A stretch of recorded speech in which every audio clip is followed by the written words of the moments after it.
क्योंकि यह एक मनगढ़ंत कहानी थी, लेकिन इसकी सच्चाई खोजने के लिए उसे ही इस काम पर लगा दिया गया था जिसके बारे में उसे कुछ भी नहीं पता था।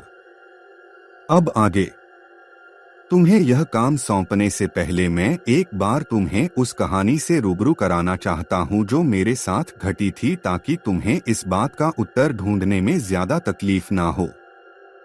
ना चाहते हुए भी योगेश कहानी सुनने को मजबूर था, साथ में उसके सारे दोस्त जो उस कहानी का ट्विस्ट जानने को मरे जा रहे थे। आज उस साये के मुंह से वह कहानी सुनने के लिए बेचारे मजबूर हो चुके थे। साये ने बात शुरू की। करीब 20 साल पहले की बात है। रामपुर गांव जो यहाँ से करीब 100 किलोमीटर पूर्व में पड़ता है, वहाँ सुनीता नाम की एक खूबसूरत लड़की से मेरी शादी तय हुई थी। मैं मन ही मन ईश्वर को धन्यवाद कर रहा था कि इतनी खूबसूरत लड़की उसने मेरे भाग्य में लिख दी थी। शादी वाले नियत दिन में गाजे बाजे के साथ उस गांव पहुंच चुका था। हमारा स्वागत सत्कार हुआ।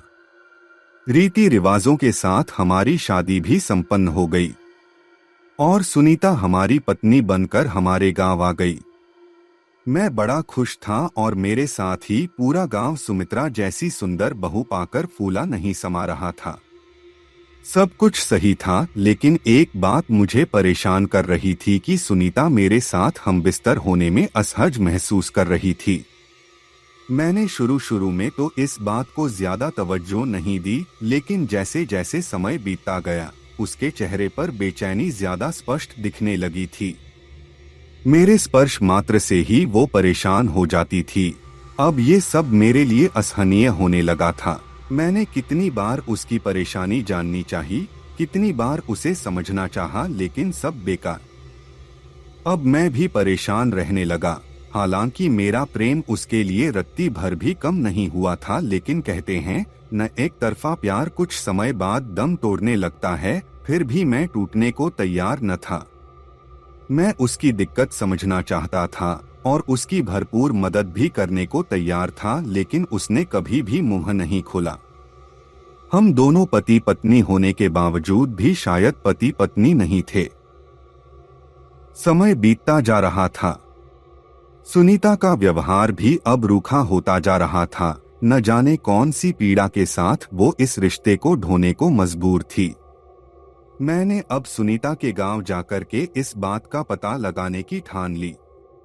सुनीता को मैं शहर जा रहा हूं बताकर मैं सीधा उसके गांव पहुंच गया। हालांकि मैं उसके घर नहीं गया, बल्कि गांव की सीमा में रहकर के ही मैं गांव के लोगों से सीमा के बारे में पूछताछ करता रहा। ये पूछताछ गोपनीय तरीके से थी, क्योंकि मैं उस गांव का दामाद था और अपनी ही पत्नी के बारे में इस तरह की पूछताछ उसकी पवित्रता को कटघरे में मैं खड़ा नहीं कर सकता था, और शायद ये कृत्य मुझे भी कटघरे में खड़ा कर सकता था। यह हमारे आगे आने वाले रिश्ते के लिए घातक हो सकता था। इसलिए एक दायरे में रहकर ही मैंने सुनीता के भूतकाल के बारे में जानना चाहा। मुझे ऐसा महसूस हो रहा था कि हो ना हो किसी मजबूरी के तहत या उसकी इच्छा के विरुद्ध जाकर के उसकी शादी शायद मेरे से कर दी गई है, क्योंकि सुनीता एक बहुत ही खूबसूरत लड़की थी और मुझ जैसे से उसका मेल शायद मजाक ही था। आवश्यक सावधानी के साथ मैंने हर वो चीज जाननी चाहिए जो मेरे दिलो दिमाग पर दस्तक कर रही थी, लेकिन मुझे उसका कोई भी प्रत्युत्तर न मिला। मेरी आशंकाएं निर्मूल हो चुकी थीं। मेरी सोच, मेरा शक सब धराशायी हो गया था और अब मेरा प्रेम सुनीता के लिए और भी पवित्र हो गया था। लेकिन अब मैं और भी बेचैन हो गया था उसकी इस परेशानी को जानने के लिए कि एक निष्कलंक और पवित्र औरत क्यों इस तरह से परेशान है, वह भी मेरी पत्नी। वापस गांव आकर के मैंने अपनी पूरी ताकत लगा दी सिर्फ ये जाने के लिए कि सुनीता के इस रूप का क्या रहस्य है। वह क्यों खफा खफा सी रहती है और खास तौर पर मुझसे। मेरे स्पर्श से ही वह क्यों असहज हो जाती है, मेरा साथ नहीं दे पाती है। लेकिन एक बार फिर मैं निरुत्तर ही था। पर वो रात शायद मेरे लिए सबसे भयानक रात थी। आकाश में काले काले बादल शोर कर रहे थे। रह रहकर बिजली चमक रही थी। जितना आकाश बेचैन था, पृथ्वी भी उससे कम अशांत न थी। हवा का तेज रुख गांव को अपने आगोश में ले चुका था। जंगल से आने वाली सायसी आवाज एक डरावना एहसास दिला रही थी। तालाब पोखरों के पानी में भी हलचल सी थी। मुझे क्या पता था ये हलचल सीधे सीधे मुझसे ही जुड़ी थी। उस रात मेरा मन कुछ ज्यादा ही पुलकित था।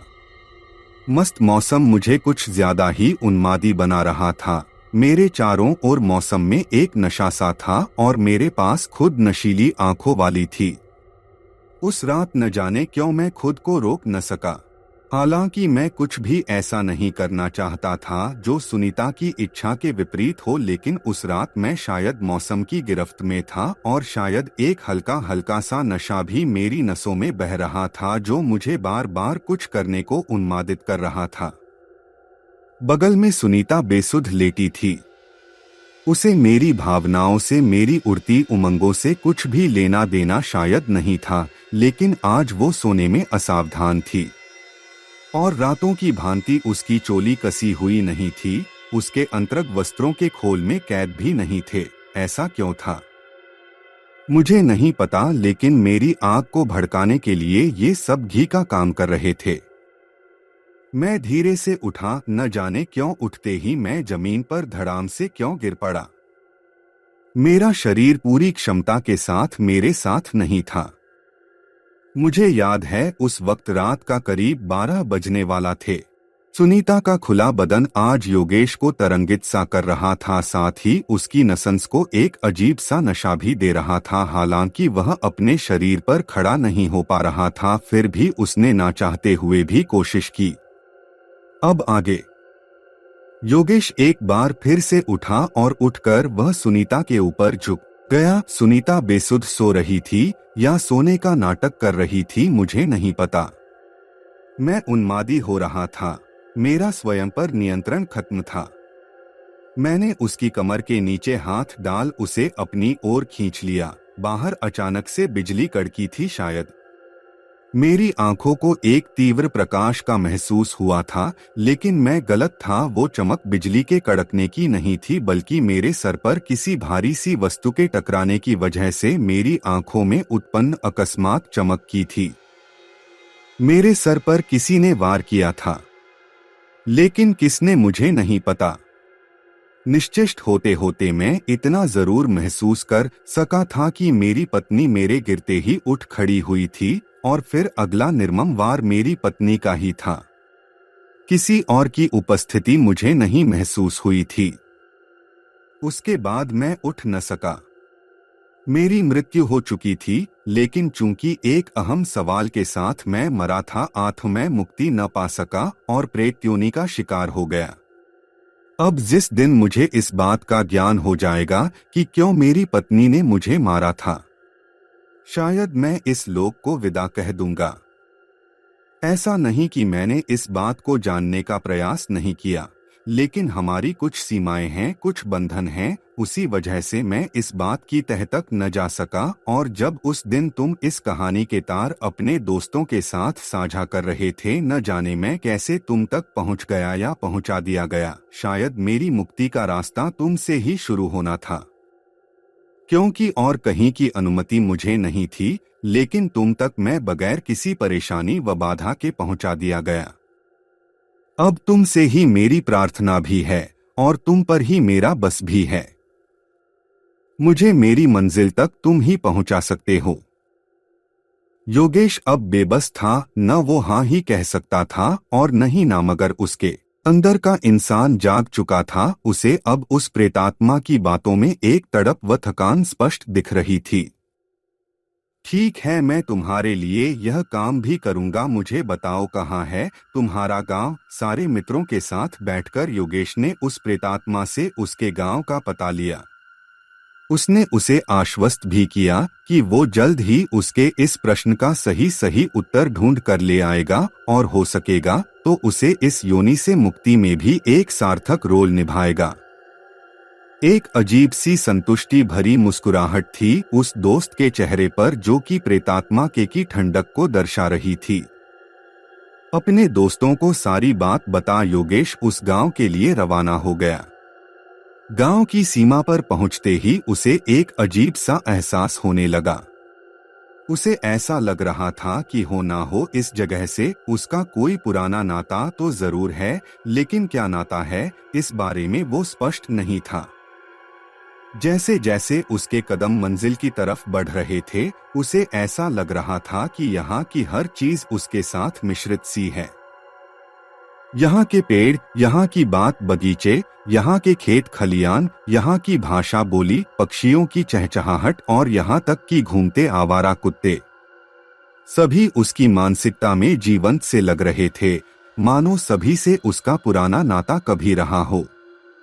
लेकिन वह अपने बुद्धि पर जोर डाल करके भी इस बात की तह तक नहीं पहुंच पा रहा था। तभी उसके कानों से एक जानी पहचानी से आवाज टकराई। ये जाना पहचाना सा शख्स कौन है? योगेश आज उस अनजान से गांव में, उस अनजान से घर में अपनी पहली रात बिता रहा था। अंदर से वो घबराया हुआ था, लेकिन फिर भी उस रहस्य को जानने की इच्छा उसे अंदर से मजबूत कर रही थी। जैसे ही वह बिस्तर पर लेटा, अचानक से उसकी नजर छत की तरफ पड़ी। अब आगे ये क्या है? लकड़ी की छत पर एक कुल्हाड़ी टंगी थी, बहुत पुरानी। लकड़ी के पुराने से हत्थे के साथ उस पुरानी सी कुल्हाड़ी ने एक पल को योगेश के मानसिक तारों को कुछ देर के लिए हिला दिया था। कुछ सोचकर योगेश उठा। उसने कुल्हाड़ी को अपने हाथ में लिया, उसकी धार पर अपनी उंगलियां फेरने लगा। ऐसा लग रहा था वह कुल्हाड़ी उससे कुछ कहना चाह रही थी। उसमें अभी भी सूखे हुए बासी खून के कुछ छींटे लगे हुए थे, जो सूखकर जंग का रूप ले चुके थे। खून के अनजान से छींटों पर उंगली लगते ही योगेश के अंदर का ज्वार बाहर को फूटने लगा। उसे महसूस होने लगा मानो इस कुल्हाड़ी से उसका बहुत पुराना नाता है। लेकिन क्या? वह अपने दिमाग पर जोर डाल रहा था, लेकिन न पकड़ सका। काफी देर परेशान होने के बाद उसने कुल्हाड़ी वापस वहीं रख दी और जैसे ही मुड़ा, क्या हुआ? कुल्हाड़ी को पहचानने की कोशिश कर रहे हो? सामने वही अधेड़ औरत मुस्कुराती खड़ी थी। उसकी मुस्कान कुछ शातिर सी थी। क्या मतलब है आपका? योगेश हड़बड़ा गया।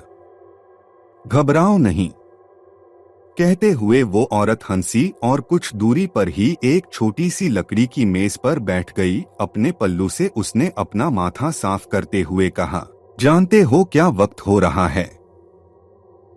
योगेश ने अपने हाथ की घड़ी देखी। लगभग 1 बजने वाला है। एक औरत ने शब्द को दोहराया और कहा, इस वक्त को जानते हो? वक्त को? मतलब? योगेश विस्मय से बोला, इस वक्त से भी तुम्हारा एक पुराना नाता है। अधेड़ औरत ने कहा, मेरा नाता है इस वक्त से? योगेश हैरान था। हाँ, रात के 1 बजे ही तुम और मैं पहली बार मिले थे। मैं और आप? ये क्या कह रही हैं आप? मैं तो पहली ही बार आपसे मिल रहा हूं। तो दोस्तों, बाकी की कहानी वीडियो के अगले पार्ट में। तब तक चैनल को सब्सक्राइब कर ले ताकि वीडियो का अगला भाग आपको मिल सके। धन्यवाद।